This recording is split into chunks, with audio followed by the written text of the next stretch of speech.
I never thought I'd say this. Aquaman was an awesome movie. It's flawed, but it's a lot of fun. So what do you say we go ahead and dive on into this review? Hey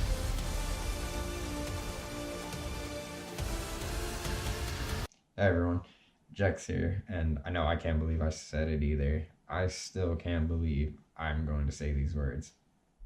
I liked Aquaman. So I'm going to try to keep this review short, despite the fact that it is a very long movie. Now, there are a few things that I feel I should get out of the way before we begin. One, I am a Marvel fan. I prefer them over DC, but please, before you click away from this video, give me a chance because I do believe in being fair in my reviews. Two, I don't honestly know much about Aquaman's lore from like the comic books or TV. What I'm going to base my review off of is purely a critic standpoint. And three, I honestly did not care about Aquaman even sitting in the movie theater waiting for it to start during the previews. So going into it, I had some pretty low expectations. With that being said, I am happy to say that this movie was truly awesome and I enjoyed pretty much every minute of it. Now, that isn't to say this is a perfect movie. It does have many flaws, and most are easily forgivable, with only a few actually sucking me out of the movie. Now, I'll save most of the details for the spoiler section, but here are a few things I felt the movie could have improved on. The dialogue was incredibly cheesy. Most of the music worked except for one song, and there was an antagonist in the film that kind of played a role, but honestly, even if they had been taken out except for their intro and a part that takes place after the movie, they really don't have any effect on the movie whatsoever, so why even put them in? Now, all in all, I have to admit I was blown out of the sea of doubt, and I do owe DC an apology. I did not think they were ever going to get a good movie in the DCEU. So, I also have to give credit to director James Wan for making an incredibly enjoyable movie that I would watch again. Now, I can't go too much deeper into my discussion without getting into spoilers, so I'm going to go ahead and give my review as this. I'm going to give Aquaman an 8 out of 10. The reason behind this is I enjoyed this movie, especially seeing it in the theater on the big screen with the full surround sound. I would pay to see this movie again. And lastly, because I am actually excited to bring this movie home when it becomes available to purchase. So that's my spoiler-free review for Aquaman. If you guys like this review or you haven't seen the movie yet and you want to go check it out first and come back to the in-depth discussion, please feel free to hit that like and subscribe button. It does actually help me out. For those of you that are going to stick around for the spoiler section, that'll start here soon. For the rest of you, thanks for watching my video, and I'll see you all next time.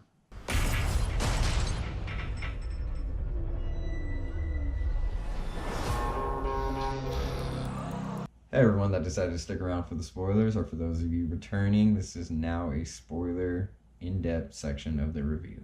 So firstly, I have to get this out of the way because it was the biggest thing to pull me out of the movie. Who the hell thought it was a good idea to put a Pitbull cover, remix, whatever you want to call it, of Africa by Toto into this movie? I'm just saying, you could have just used like the Toto version or the Weezer version, which both would have fit better in this movie. I mean, if you like Pitbull, maybe it worked, but I definitely felt like this one did not fit in this movie at all. Even the people next to me who like Pitbull were like, the fuck?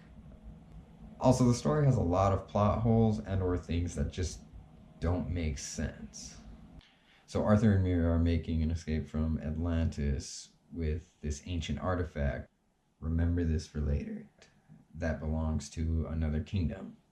So during this chase sequence, while they're escaping, they try to fly over the city wall, which is against the rules, and they have these huge, massive hydro cannons that fire at them inwards towards the city and the other civilians.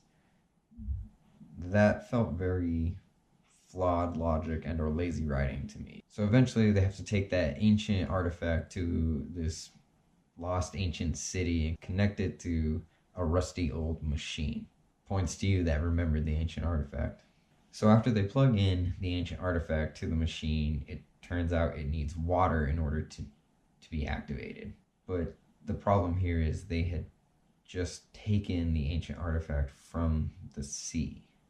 So does it only work with pure water? Because she ends up taking the water from Arthur's head. So I imagine it's got to be a little salty, right? Does she have the power to purify it? I mean, they don't really explain a lot of how their powers work. Am I overthinking this? So this does lead to my final problem with the movie, and that being the character development. Now, don't get me wrong, Jason Momoa and Amber Heard did a fantastic job. And side note, the costume design for this movie was incredible. Like the Atlanteans' armor when they're armored up, it looks so cool. But back to the point, the characters really did not get developed here at all. Like I still don't honestly understand what exactly, Mira's powers are, how they work. Like I know she can manipulate water, but like it seems she's the only one that can do that. Aquaman's the only one that can talk to fish, sorry, sea creatures. Like it just nothing really gets developed, which was weird because Black Manta had like the most character development. It's how he becomes a supervillain, essentially. But he doesn't affect the movie at all. So it just felt a little weak in that area. Oh, and the cheesy dialogue didn't really help. Like, there's even a scene which has this line that's in the trailers. And when I heard in the trailers, I was like, they're not going to have that in the movie. But sure enough, they do. Like, Aquaman pushes a sub out of the water, breaks into the sub, and says this line: "Permission to come aboard." And my only problem with this line is, I mean, he's supposed to be a badass, and don't get me wrong, throughout the movie he is, but that was literally one of the most unbadass lines I've ever heard in an action movie in my life. I mean, he might as well have said, "This torpedo is locked and loaded. If the sub isn't rocking, don't come knocking. Mind if I dive in?" I mean, come on. Dive in's a great line, right? Sorry, I'm getting off track. I do that sometimes. There are more problems, but those are the main ones that bothered me. Crab claws. Now the whole Black Manta subplot, that doesn't really bother me because it honestly is a subplot that just it doesn't affect the story at all. So I didn't care that it was in it. I wouldn't have cared if it wasn't. I do kind of lean towards I think they should have saved it, but at the same time, like I said, it doesn't hurt it, doesn't help it, doesn't bother me. So what I mean by that is the Black Manta subplot, it like doesn't affect the story at all in the fact that imagine if all we had gotten of him was that submarine scene and then nothing until the mid-credit scene. And yes, I get it, they would probably have to change the mid-credit scene a little bit, but realistically, even if they had done that route, like it doesn't change the story at all. The only difference is he's not leading the elite commandos of the Atlantean army or whatever. So now back to the fun stuff, and once again, why I really enjoyed this movie. Now, the action is incredible, and the pacing, it is kind of fast at times, but I believe that's done so that way you get to see everything they wanted to show you in the movie. So all of the characters in this movie are pretty much overpowered, but that's why the battles in this movie work. If the characters hadn't been overpowered cinematically, it wouldn't have worked as well as it did. Either that or both sides of the warring factions lost a lot of sea people. I mean, the kaiju monster and the trench monster people that Aquaman shows up with outnumbered and just wrecked both sides of the armies when they arrived.